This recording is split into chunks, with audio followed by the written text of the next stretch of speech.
Close your eyes for a second. Picture the happiest day of your childhood. You can see it, can't you? The faces, the light, the way the air felt. It's right there, like a little video you can play whenever you miss it. But here's the hard part. Most of what you just saw didn't happen that way. Some of those details are wrong. Some of them you quietly made up. And the worst part, you'd never be able to tell which ones. This isn't your memory failing you. This is just how memory actually works. And once you really get it, you'll look at your own life a little differently. Let's start with the thing almost everyone believes. You think memory is a recording. You press play, and the past comes back exactly as it was. It doesn't. There is no video in your head. No shelf. No archive. No little folder labeled first day of school. When you remember something, your brain doesn't find it. It rebuilds it from scratch every single time. A smell is kept in one place, a face in another, a sound somewhere else. And when you remember, your brain grabs those scattered pieces and stitches them into a scene, right there in the moment. And wherever a piece is missing, it fills the gap with a guess. A guess that feels exactly like a fact. You never see the seams. You never do. Back in 1932, a scientist named Frederick Bartlett noticed this.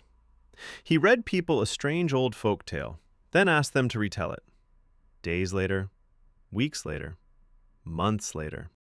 And every time, the story changed. They dropped the parts that confused them. They added things that were never there. They slowly reshaped it until it fit their own world. And they had no idea. They were sure they were remembering it perfectly. Want to feel it happen to you? Right now? Read these words. Bed. Rest. Awake. Tired. Night. Dream. Now, without looking back, was the word sleep in that list? A lot of you are sure it was. It wasn't.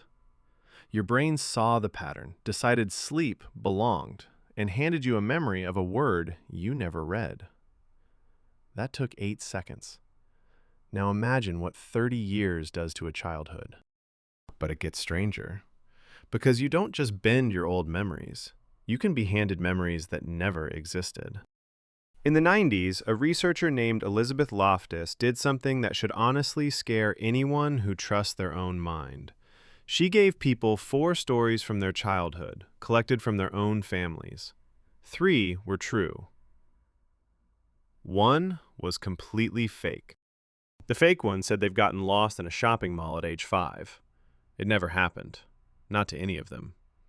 But she didn't just tell them the lie. She asked them to picture it, to describe it, to fill in the details.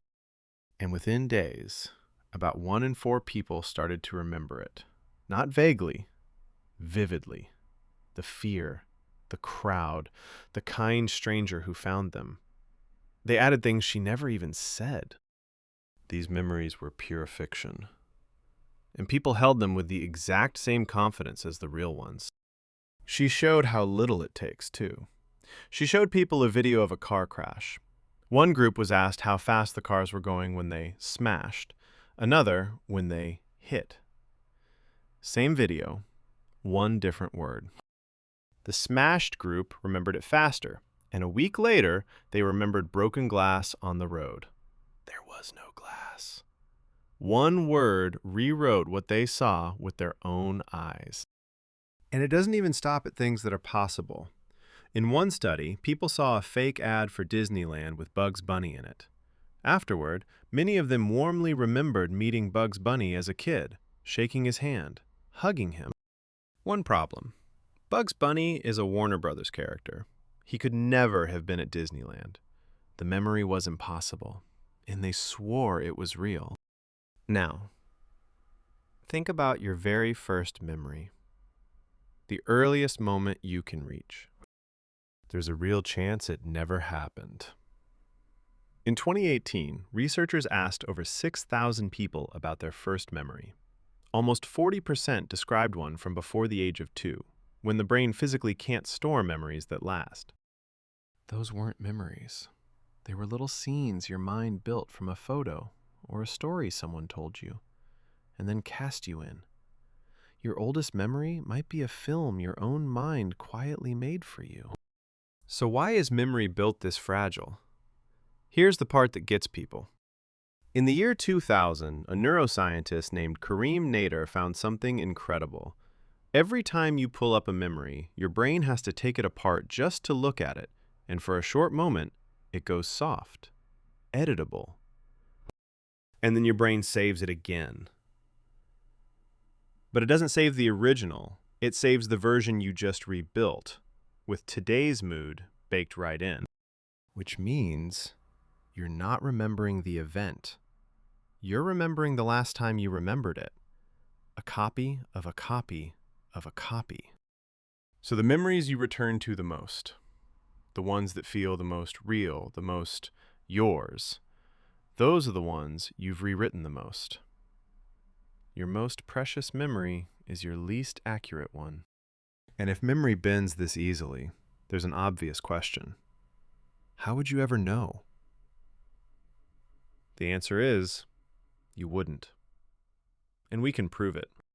In 1986, the Challenger shuttle broke apart on live TV. The next morning, a psychologist asked students to write down exactly where they were when they heard. Then, he locked the papers away. 2.5 years later, he asked the same students again. Their new answers were confident, detailed, certain. And almost none of them matched what they'd written that first morning. One student was shown her own handwriting from day one. She read it and said, "That's my writing, but that's not what happened." She trusted the memory in her head over the words she wrote hours after it happened. And when this was studied again after 9/11, thousands of people, 10 years, same result. The memories drifted and changed, but the confidence never dropped. That's the part that stays with you. How sure you feel tells you nothing about whether it's true. That certainty, I know I was there, isn't proof. It's just how loudly your brain is telling the story. And this isn't harmless. In 1984, a woman named Jennifer Thompson was attacked, and during it, she forced herself to memorize her attacker's face. Every detail. She was determined to never forget. Later, she picked a man named Ronald Cotton out of a lineup. She was certain. He went to prison. He lost 11 years of his life. And then DNA proved he was innocent. The real attacker was someone else entirely. Jennifer's memory hadn't faded. It had confidently, vividly pointed at the wrong human being. And she's not rare. Of the first people freed by DNA evidence in America, around 70% were put there by eyewitnesses who were sure and wrong. Memory doesn't just edit your childhood. Sometimes it sends innocent people to prison. And here's the quiet truth. You're not even the only one editing your past. Every photo you take slowly replaces the moment it captured. Studies show that when you photograph something, you actually remember it worse. Your brain hands the job to the camera and stops paying attention. The filtered, brighter version on your phone overwrites the duller, real one. The family story told 100 times becomes a memory you'd swear is yours. Social media, advertising, other people's versions of your life. They're all gently reshaping your history, a little at a time. You're not the only author of your past. You're just the one who believes every word of it. But there's something hidden in all of this. Something kind. If your past isn't carved in stone, if it's loose threads, rebuilt every time you touch it, then you are not its prisoner. This is actually how healing works. When you go back to a painful memory and your brain makes it soft again, you get a chance to save a gentler version, not by lying to yourself, but by finally seeing that the memory was never a fixed fact. It was always a story you were telling. And a story can be told differently. So tonight, when a memory plays in your head and it feels absolutely certain, just ask yourself one thing. Am I remembering this, or am I rebuilding it? You'll never be completely sure. And honestly, that's the point. Your past isn't a recording you're trapped inside. It's a story, still being written. The only question is, who's holding the pen? Once you see it, you can't unsee it.